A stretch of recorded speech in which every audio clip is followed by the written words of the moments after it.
Oke teman-teman, assalamualaikum warahmatullahi wabarakatuh. Salam sejahtera teman-teman buat kita semuanya. Oke, balik lagi teman-teman dengan saya Edo di channel teman-teman untuk pembahasan cryptocurrency dan analisis pada hari ini.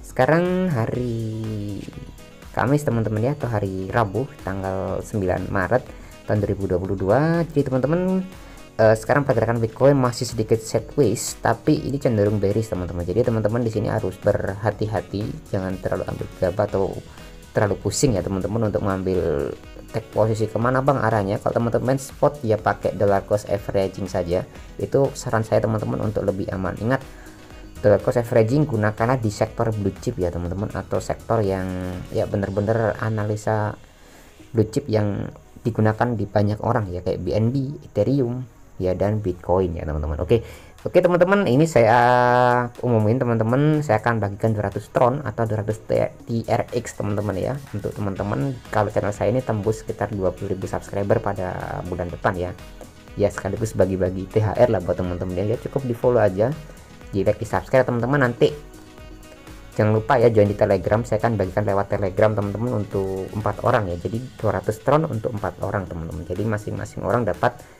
ya 50 ton ya, lumayan teman-teman ya, sekitar 50.000 ya buat beli jajan atau apa ya. Ingat, jangan lihat nilainya, lihat keseriusan orang berbaginya teman-teman ya. Oke, yang belum join Get Ayo teman-teman join aja, nanti saya share lewat Get Ayo juga teman-teman, biar teman-teman nanti bisa trading di Get Ayo ya, untuk modal itu tadi ya.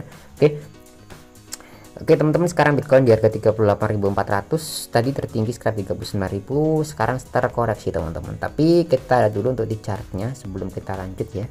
Kita buka Fear and Greed, ini cukup sangat dalam teman-teman fear-nya, dan kita bisa lihat teman-teman di sini untuk chart Bitcoin. Nah, ini chart Bitcoin di sini teman-teman sedikit ada mengalami lonjakan ya di sini ya. Ini mau naik atau turun ya. Oke ya, tapi kita lihat dulu di sini.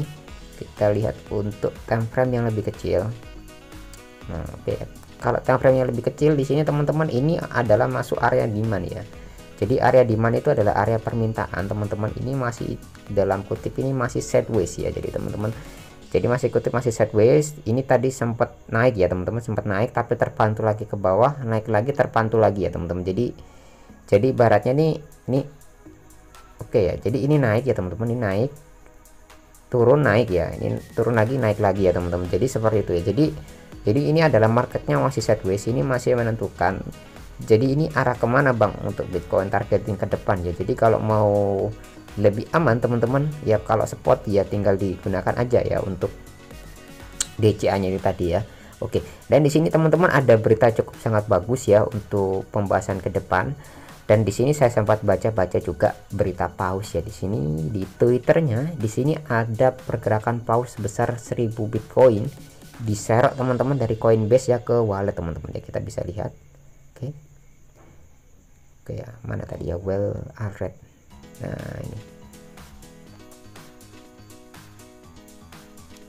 Nah di sini teman-teman diserok 1300 Bitcoin, ini ditransfer dari Coinbase ke wallet. Jadi ini ada paus nyerok juga, dan ada beberapa pergerakan teman-teman di sini. Ada 90 juta BUSD, ada 60 juta BUSD ditransfer dari wallet ke exchange. Ini mengindikasikan bahwa teman-teman ini ada paus yang ini nyerok untuk di bulan ini. Kemungkinan kita lihat aja nanti untuk pergerakannya, apakah nyerok Bitcoin ini, BUSD ini akan diperdagangkan teman-teman untuk sesuatu yang besar ya. Tapi kita lihat saja untuk next ke depannya. Mudah-mudahan saja banyak paus yang nyerok ya teman-teman di sini ya. Dan saya sempat baca teman-teman di sini ada di cryptops.org di sini teman-teman. Di sini ada lebih dari 25.000 Russian wallet related criminal aktivitas ya teman-teman. Di sini ada sekitar lebih dari 25.000 dompet Rusia terkait dengan aktivitas kriminal telah diblokir oleh Coinbase. Nah, ini Coinbase profesional ya teman-teman di sini ya. Di sini ada hari ini Coinbase telah memblokir lebih dari 25.000 alamat terkait dengan orang atau bisnis Rusia yang kami duga terlibat dalam perilaku ilegal ya. Mungkin perdagangan senjata, obat-obatan ya, mungkin teman-teman seperti itu ya. Banyak diantaranya kami temukan melalui penyelidikan proaktif kami sendiri ya. Kami dapat menemukan memindahkan lokasi-lokasi ini. Setelah itu kami juga memberi mereka perintah untuk membantu penerapan sanksi. Jadi yang diblokir ini adalah cukongnya teman-teman, jadi bukan retail ya. Jadi kayak Coinbase, Binance, dan Kraken itu tidak memblokir retail kayak kita ya, kayak beli Bitcoin satu, enggak teman-teman. Jadi yang benar-benar paus, yang ya tadi ya perbuatan kriminal yang melanggar hukum teman-teman dan standar etika internasional ya, yang mungkin diblokir oleh Coinbase tadi. Dan teman-teman di sini ada juga, kita bisa lihat di sini ada berita Ripple ya. Nah ini Ripple ini digantung ternyata teman-teman. Di sini Ripple bermaksud menyelesaikan selisih persediaan di SEC pada November 2022, jadi tidak akan berlanjut saat gugatan dipublikasi antara Ripple dan SEC berlangsung. Lebih banyak informasi tersedia teman-teman di sini. Oke, di sini ada menurut dokumen baru-baru ini dirilis dalam tweet pengacara Jeremy Hogan, perusahaan pembayaran blockchain mengantisipasi legitimasi teman-teman yang diselesaikan antara 26 Agustus sampai 18 November tahun 2022. Jadi kasus Ripple ini akan ditutup antara tanggal 26 sampai tanggal 18 ya. Jadi kita lihat saja teman-teman, apakah nanti SEC ini akan menang teman-teman dalam perkara ini. Tapi kita bisa lihat bahwa Ripple ini emang benar-benar desentral ya, tidak seperti kayak Tether lainnya, USD lainnya. Ini emang benar-benar untuk orang banyak, dan penggemar Ripple pun cukup sangat oke di sini teman-teman. Di sini adalah para Ripple telah meminta agar class action yang sedang berlangsung dijadwal ulang dari tanggal 20 Agustus sampai 18 tadi. Jadi para pihak setuju bahwa ada penghematan dalam memiliki beberapa sebagian dari tindakan SEC mendahului tanggal-tanggal penting dalam tindakan ini karena tumpang tindih masalah faktual dan hukum secara kasus ini dan tindakan SEC. Oke, ini cukup sangat bagus teman-teman. Mudah-mudahan saja tidak berlanjut ya untuk Ripple. Ripple ingat sekarang agak sedikit sore atau sedikit bearish ya, teman-teman harus berhati-hati juga untuk nextnya ya. Oke, kita lihat dulu teman-teman, ada berita satunya lagi cukup sangat bagus.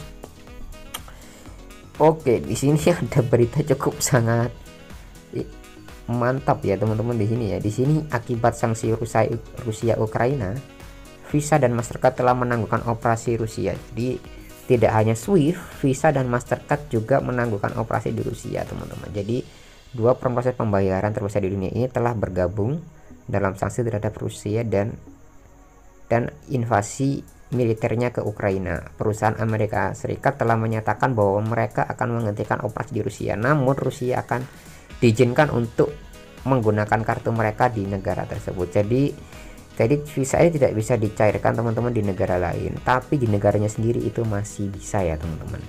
Oke, solusinya gimana bang untuk bisa cross border antar negara ya? Dengan blockchain atau dengan pakai Swift-nya China itu juga bisa.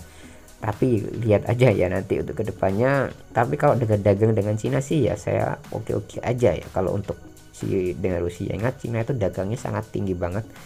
Baratnya tuh bisa mensuplai seluruh negara teman-teman.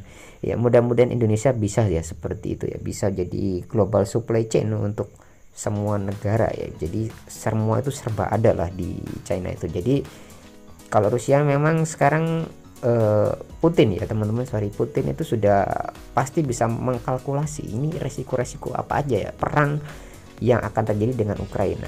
Pasti sanksi ekonomi pasti teman-teman. Jadi si Putin ini Pak Vladimir Putin ini ya teman-teman, ini sudah memperkirakan semuanya untuk resiko-resiko yang akan terjadi di negara Rusia tersebut bila perang dengan Ukraina. Apakah Rusia dengan menggunakan blockchain atau dengan menggunakan Swift-nya dari China tersebut ya.